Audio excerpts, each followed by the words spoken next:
The stepmother is so threatened by Cinderella because of her beauty and her kindness and her character. And so you can just see how everything she does to Cinderella is to keep her busy, right? To burden her with tasks that don't even need to be done. Mm-hmm. That's exactly what the enemy is trying to do to us. He sees our potential so often more than we do. He doesn't attack what he's not threatened by. So there's something on your life that absolutely terrifies him. And so what does he do? He busies you with work and duties and demands and priorities that should not be priorities, to keep you busy, keep you tired, keep you out of sight, out of mind, so that you're not so much a threat anymore because you're driving yourself into the ground.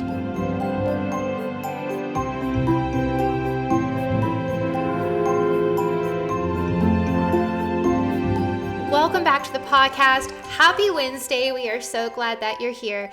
And today we are going to tackle a topic that I think a lot of us are feeling, especially this time of year, and that is practicing your priorities, and more specifically, kind of finding that balance between trying to get everything done, but realizing that you can't actually get everything done, and learning to be okay with that, and how to know which priorities are most important. And so that's something you're feeling after all those New Year's resolutions are starting to catch up with you, then this episode is for you.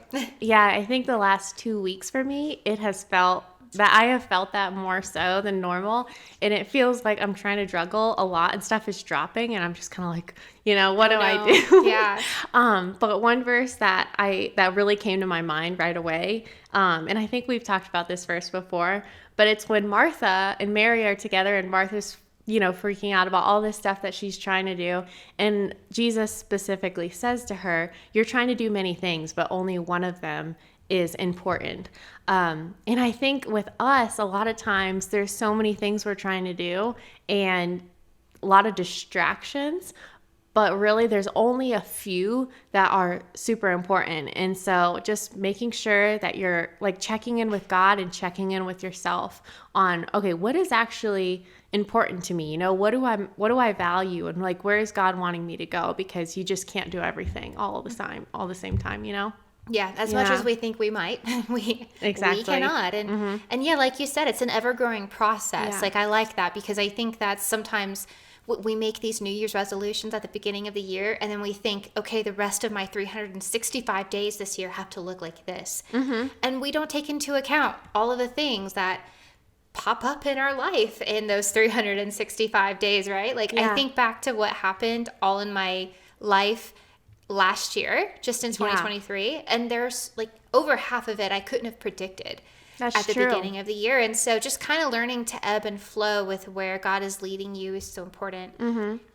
I think another thing that's really good when we're trying to remember what our priorities are is making sure that you're not getting distracted and that like other people aren't trying to pull you in too many directions, and having a vision for your life and like what is meaningful to you. Because I was thinking about in work, and I'm kind of in work mode. I just got off work, but I'm thinking about job descriptions, and I haven't had a job description in like 2 years. Oh my gosh. But with job descriptions, the benefit of them is that you have a focus and you have set duties on what you're supposed to do. But if you don't have a job description, it's tempting for you to try to do too many different things. And it's also tempting for other people to try to ask you like, hey, do you want to do this or this or this? And you don't feel right about saying no because it's like, oh, well, I guess, that might be a duty I'm supposed to be doing, but I don't know because I don't have a job description. Yeah. So you don't have a job description. I literally. So just getting a vision for your life is kind of like that job description of what I should be focusing on right now, so that when people or even just yourself try to ask too much of you, you know what to say no to and what to maybe, just push on with, I guess. Yeah, that's really good. I love the job description thing because, I think we all usually have one, whether you have a full-time job or maybe your job description is, mom, right? Exactly. Whatever it is, it also changes with this season. So sometimes we can really hit a groove with like, okay, I've got this figured out. got my life figured out, my job description figured out, right? And then all of a sudden seasons shift, and now you maybe need to shift your job description and maybe shift the priorities that are most important to you in this season, you know? Yeah. There are things that are important to Jeff and I right now that we're putting a lot of time into, but if we were to say like start having kids, then I would probably need to reshift some of those priorities if I'm going to start taking care of babies and things like that. Jessica, and so, do you have information for us? No, I didn't. Because obviously this podcast is where that news would be shared first and foremost. Of course. But I think it's important because I have friends. I don't have kids right now, but I have friends who have young children. Yeah. And if you look at our lives, it could be easy for us to compare ourselves to each other and go, oh, well, those are your priorities, so I should probably be doing that more. And it's easy to compare and contrast our lives with people that are in completely different seasons. And so their priorities probably aren't going to be your priorities, nor should they. And so exactly, kind of realizing the season that you're in can be really important to not, like you said, get distracted with everything else. Yeah. I thought of a really practical way to deal with priorities because recently, like I said, Brian and I have kind of both been feeling this. It feels like one of the things that's just dropping right now is like house stuff, you know, like cleaning, like working out and everything like that, like cooking. Okay, working out's not house stuff, Felicia.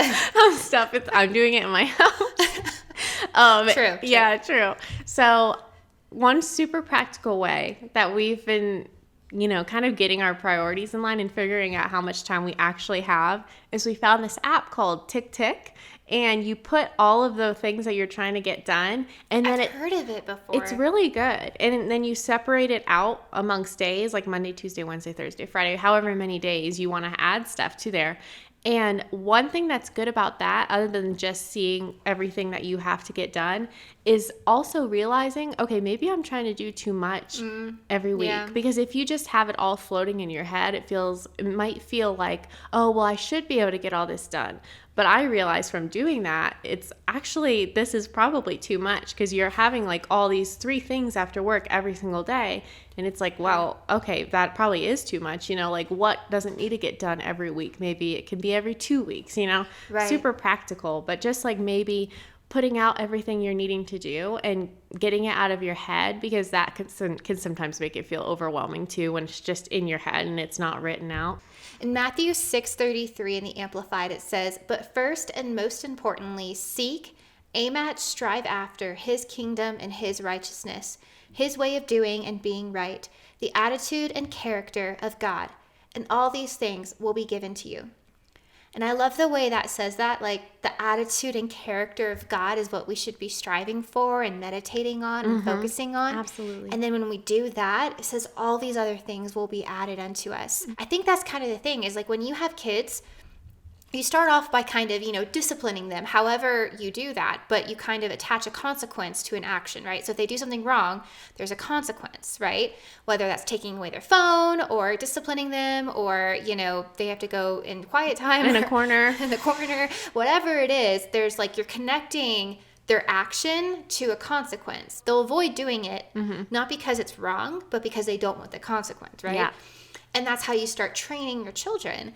But then as they get older, you don't want your 18-year-old afraid of getting a spanking or afraid of like having to sit in the corner to not do drugs or to not come home at 2 a.m. or to not, XYZ. You want them to actually mature to the point where they have your attitude, they have your outlook, they've matured into your way of thinking to where they understand right from wrong. They know why they shouldn't do these things.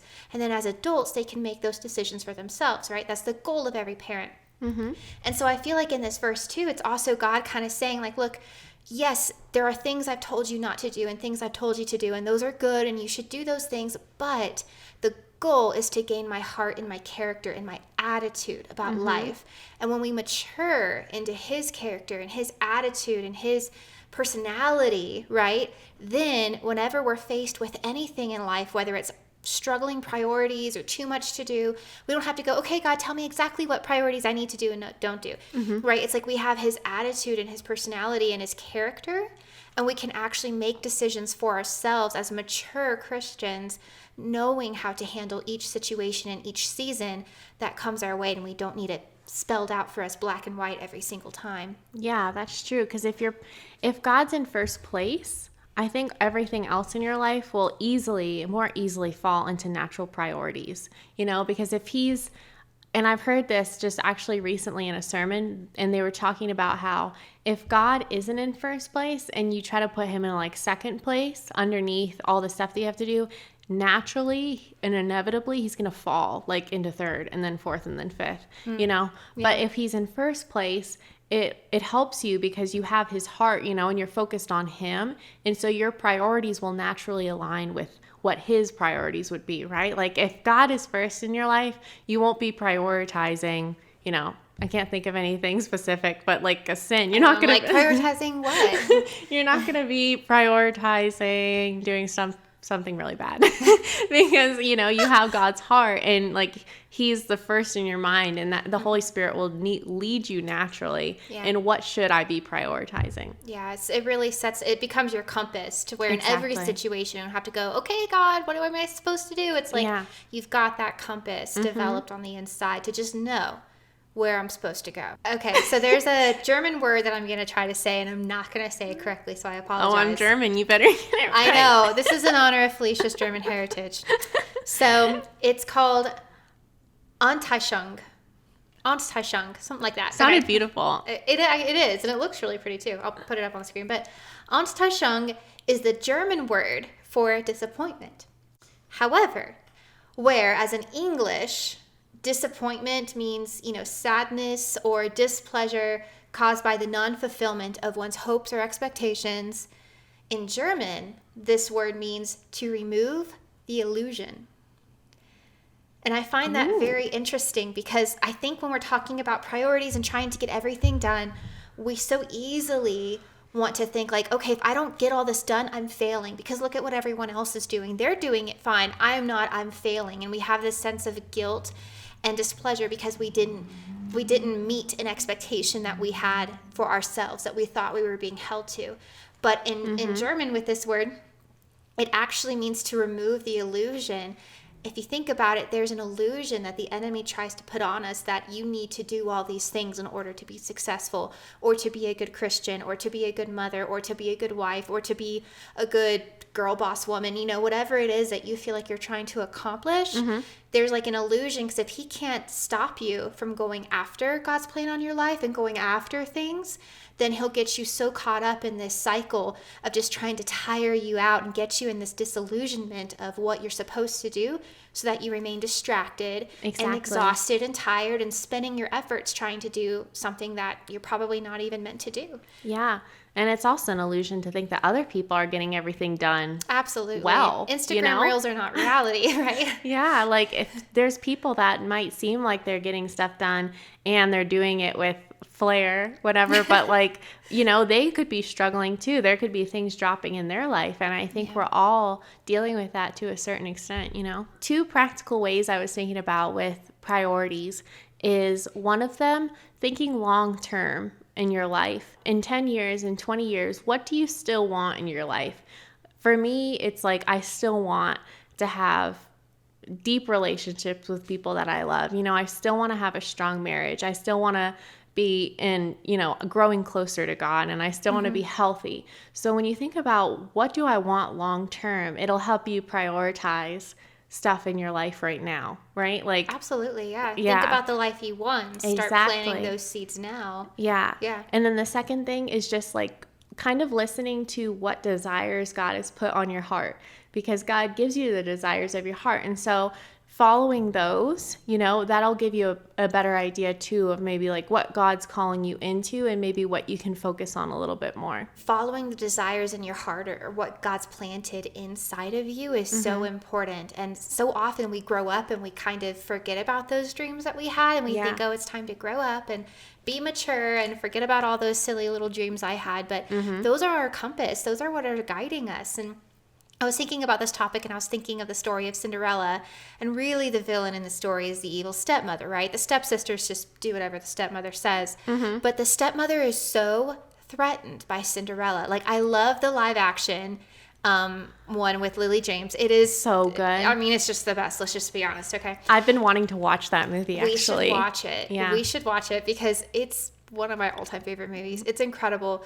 But the actress, I always forget her name, but she does an incredible job at playing the evil stepmother. And you can just see it on her face when she sees Cinderella. She is so threatened by her because of her beauty and her kindness and her character. She knows that her daughters don't stand a chance when it comes to getting the best husband, especially the prince. And so you can just see how everything she does to Cinderella is to keep her busy, right? To burden her with tasks that don't even need to be done, but just stay busy, stay away, stay burdened, get dirty because you're so busy doing all these things. Like, she wants to keep her hidden away under duties and demands that don't even really mean anything, but they just keep her in this cycle, out of sight and out of mind from other people. And that's exactly what the enemy is trying to do to us. He sees our potential so often more than we do. He sees the future and that is on the inside of you. He sees the dreams that God put on the inside of you. And he doesn't attack what he's not threatened by. So there's something on your life that absolutely terrifies him. And so what does he do? He busies you with work and duties and demands and priorities that should not be priorities, to keep you busy, keep you tired, keep you out of sight, out of mind, so that you're not so much a threat anymore because you're driving yourself into the ground. And that is how he works with us. And so really taking the time to sit and look at your priorities. What is my heart aching for? What are the dreams that God's put in my heart? What do I see for my life 10 years from now? Does this really matter? What should I be spending the most amount of time on? Yeah. And then spending time on other things is fine if you have it, right? Just like a budget. Like if you have the extra money to spend on something, that's fine. But are you spending money you don't have, right? Really are you spending time you don't have? Yeah. And so really taking it seriously and realizing that this is a ploy of the enemy to keep you distracted and away from the purpose that God has put on your life. That's really good. I actually was just feeling like a lot of pressure of all this stuff I had to do. And then, like I kind of said earlier, I started writing it down. Like this podcast? Yes. And one of the things was like all these trips I'm trying to plan. And one of the things that was feeling like a huge burden trying to plan is a trip that I'm not wanting to take until September. And I'm like, and it's February at this time. I'm like, Felicia, relax. I think like we can get so caught up. And like you said, like the enemy just throws all these duties on us that is not even important. Like, what can you put off for now? And it doesn't mean you never pick it up again, but there's just probably things on your to-do list and in your mind that can be put on pause, It doesn't need to be worried about right now. I think it's time for questions. All right, lay it on me. Okay. So I talked a little bit briefly earlier about sometimes it's not only us that or the enemy that's putting a lot of stuff on us, but sometimes it's other people in our life, that they're like asking stuff of us, and it's not always malicious. Like maybe they just don't know, what's going on. But I feel like you're really good at handling that sort of thing. Oh, thank you. And so what can someone do or say when another person is trying to pile things on them that aren't a priority in their life? So this is really funny because I don't have a problem saying no. I know. That's why I'm asking you. I know. It's so funny because, you say that that's hard for you. It is. And I'd say it's pretty hard for my husband too. And yet I think God puts you with people that you kind of need. Yeah, because it's easy for Brian too in most situations. Watch, ready? No. No, but I know what you're saying because I'm like profound. Yes, thank you. You don't want to come across like you're not willing to help, or you're not willing to step out of your comfort zone to help someone else or lend a helping hand. And so I completely understand that feeling. There's a few things that I go by that are probably more practical. I'm not saying that they're like spiritual law and you should always do it this way. But some things that help me with decision making is, first and foremost, if someone's not willing to give me time to give an answer, like if hey, I'm asking and it's right now, the answer is no. And honestly, if you're married, use your spouse. And I tell Jeff, I tell him, use me. Say, let me run that by Jessica, and I'll say, oh yeah, well, let me run that by Jeff, and people should not have a problem with you running things by your spouse because, you should be running things by your spouse. Even if I told Jeff, I'm like, even if you don't need to, just tell them that you're going to do that so that you have some time to think.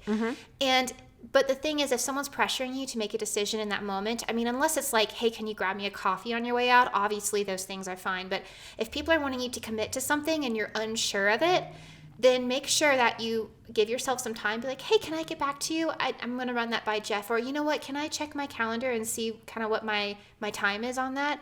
And let me get back to you. If people aren't willing to let you have some time, then I'd say it's an automatic no, because I don't believe that God operates that way. And I think if that's happening, then it's probably manipulation based. And I don't think they're always trying to, but it is one of those things where, all right, well, if I can't think about it, then I'm sorry, the answer is no. You know, honestly, at the end of the day, I think it is kind of a mature thing to learn how to say no to someone, you know, and not just always blame it on something else, but just be like, hey, I'm sorry, but I'm not able to do that right now. I explain that that's not something I can do right now. I apologize. But I don't feel pressure to explain why I can't. You know, you don't actually need to explain that really. Now, if it's like your boss, you know, you might need to explain. That's a totally different conversation. Different thing, yeah. But just if someone's saying that, asking you for something, it's okay just to say, you know what, I'm sorry, but I'm not able to do that right now. That's so true. And I think people respect that. You know, absolutely. If someone who can, like, and I've had situations where I've seen other people do it in such a way where it's like, how did they do that so smoothly? You know what I mean? You have to be okay not being everyone's answer. You can feel that pressure and that guilt of like, oh, well, if God told them I'm their answer to this problem they have, it's like, no, that's not how God operates, not through guilt and condemnation. If this is an exciting opportunity for you, go for it. But don't feel guilty saying no, and don't feel like you owe people all these excuses for why you're saying no. You don't. And just be comfortable with the idea that, you know what, I'm not everyone's answer and I can't be everyone's answer. Maybe this is a time for them to really lean into the Holy Spirit, and you don't want to rob people of that. For sure. All right, Felicia, I've got a question for you. How can you tell if a priority on your schedule is a distraction or something that God really wants you to prioritize in that season?